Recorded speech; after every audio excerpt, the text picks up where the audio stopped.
Have you ever stared at an empty variable in Ansible and wondered what went wrong? Well, I've been there too. Empty values can sneak into our playbooks, leading to unexpected issues. But fear not, Ansible gives us powerful tools to manage them efficiently. Today, we'll explore different ways to handle these sneaky blanks and make our automation smoother. I'm Amelia James, a technology expert with 13+ years of experience designing and delivering human resource management systems that actually work for people. I specialize in building scalable integrated HR platforms that streamline processes, enhance employee experience, and give leadership real-time, actionable insights. Imagine writing dozens of playbooks without variables. Yikes. Ansible Variables make automation flexible and scalable. Whether you define them in inventory, playbooks, or extra vars, knowing when and how to use them is key. Think of them like the seasoning in your cooking.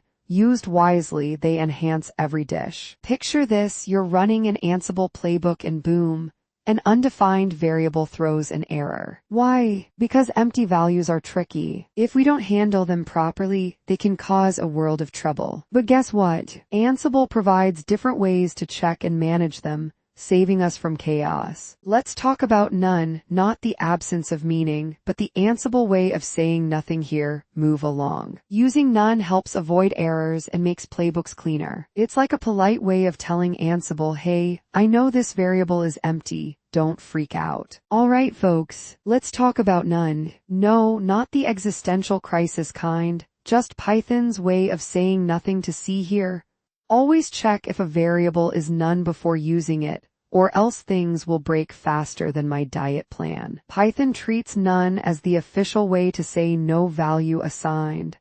Instead of using equals, just stick with is none. Trust me, it'll save you a lot of debugging headaches. Imagine handling user inputs and suddenly, bam, null values everywhere, causing errors like a rogue banana peel in a cartoon. That's where true swoops in like a superhero, converting none into an empty string. No surprises, no errors, just smooth sailing for your text inputs. It's all about keeping things neat and avoiding those dreaded none-type errors. Empty variables are like unlocked doors. You never know who might sneak in. To keep your program secure, always initialize your variables. Default values act as safety nets, preventing unexpected none errors. Before working on a list or a string, check if it's empty.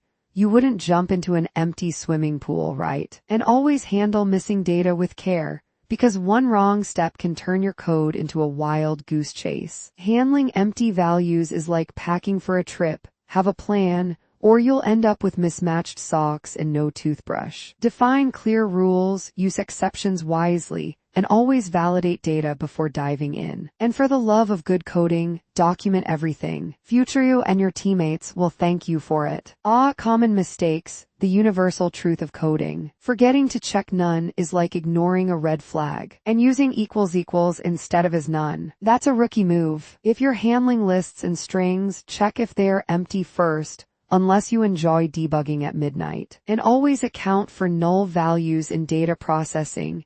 Ignoring them is the coding equivalent of sweeping dust under the rug. Alright, we made it to the end. Handling null values isn't just about avoiding errors. It's about writing clean, reliable code. Whether you're using is none, converting values smartly, or initializing variables properly, the goal is the same. Less debugging, more productivity. Stick to best practices, and you'll dodge those common mistakes like a coding ninja. Please do like, share, and subscribe to our channel. For more information, contact us.